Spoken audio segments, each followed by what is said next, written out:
Tonight I am making the classic Greek gyro, or gyro, however you want to pronounce it. They are good.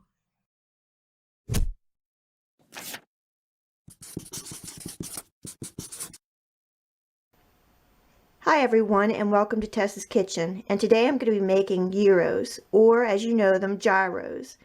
I happen to be over at my friend Steve's Kitchen channel, and he has a real good recipe. And for this I have 1 pound of ground lamb and a pound of ground beef. I have 1 small yellow onion that's been finely chopped, half a cup of breadcrumbs, 3 teaspoons of oregano. I have 1 teaspoon of finely chopped rosemary, and Steve did not use this, but I think lamb and rosemary really goes well together. I have a teaspoon of garlic powder, half a teaspoon of salt, and half a teaspoon of black pepper. Okay, I have the meat here in the bowl, and I'm just going to mix everything together. Now ideally you would want to do this in a food processor, but my food processor decided not to work on me today, so I'm going to do this by hand. And I have my pound of ground lamb and my pound of ground beef. I'm adding my finely chopped onions, my breadcrumbs, oregano, my rosemary, garlic powder, and salt and pepper. And I'm just going to get in there with my hands and give it a good mix. And when that's all done, I'll bring you back.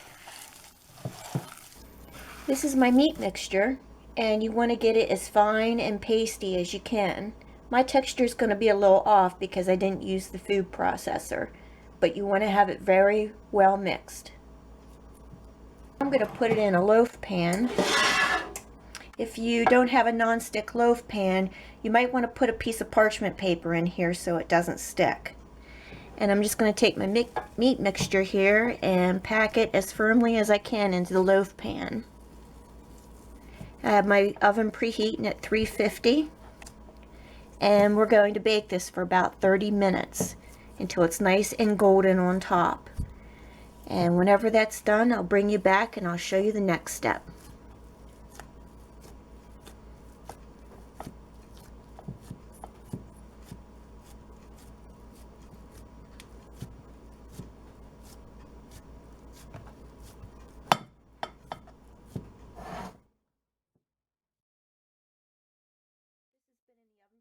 Minutes. You can see where the top has gotten nice and brown, and what we're going to do is we're going to flip this over into another metal pan and bake it for an additional 30 minutes at 350 degrees so the outside gets nice and brown and caramelized, just like you would see on a rotisserie. Flipped it over into another metal pan. Going to bake this for an additional 30 minutes at 350 degrees until the outside gets nice and brown and caramelized. For the last 3 to 5 minutes I did stick it underneath the broiler to get that nice caramelization and browning on the outside. And let that rest for about 15 minutes, and then we'll cut into it and see what it looks like. It is smelling wonderful. Okay, welcome back. It's been about 15 minutes and I've left the loaf cool, and I'm soon going to cut into it to see what it looks like. It's smelling wonderful. I have my pita bread. I'm going to stick those in the oven briefly just to warm those up. And for the fillers I have some shredded lettuce, some thinly sliced red onion, and some tomatoes.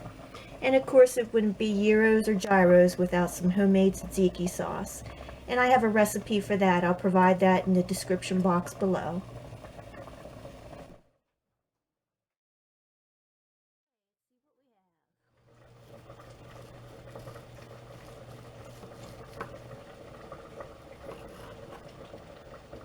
Ooh, looks good. I'm gonna try to thinly slice this. You can see it's still a little warm.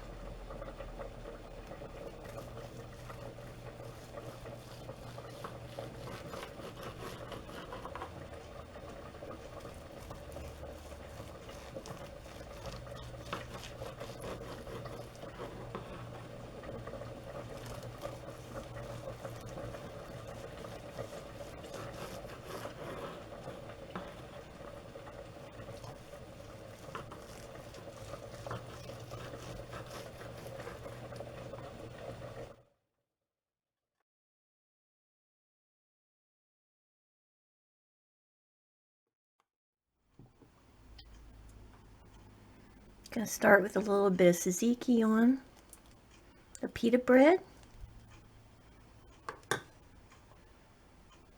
Gonna put some of our wonderful mixture lamb, ground beef. Don't be chintzy.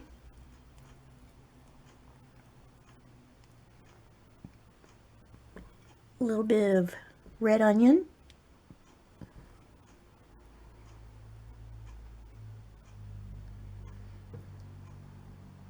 A little bit of tomato. Some shredded lettuce.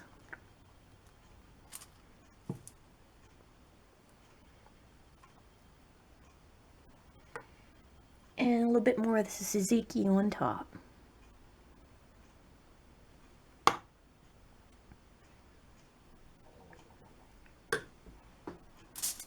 Just gonna give this a roll.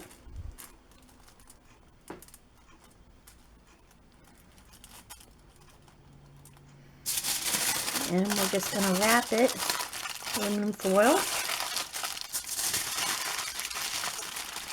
so you can hold it all together.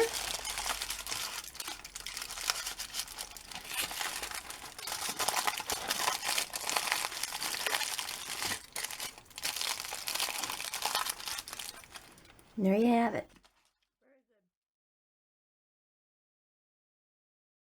This has to be one of the best gyros that we've ever had. It's quick and easy and packed full of flavor. You can use the condiments of your choice, and the meat can be stored in the refrigerator up to a week and also can be frozen. I can taste the lamb, I can taste all the seasonings in the meat, and even the meat has the texture that you would find in a shaved rotisserie gyro meat. This recipe's a definite winner. Give it a try.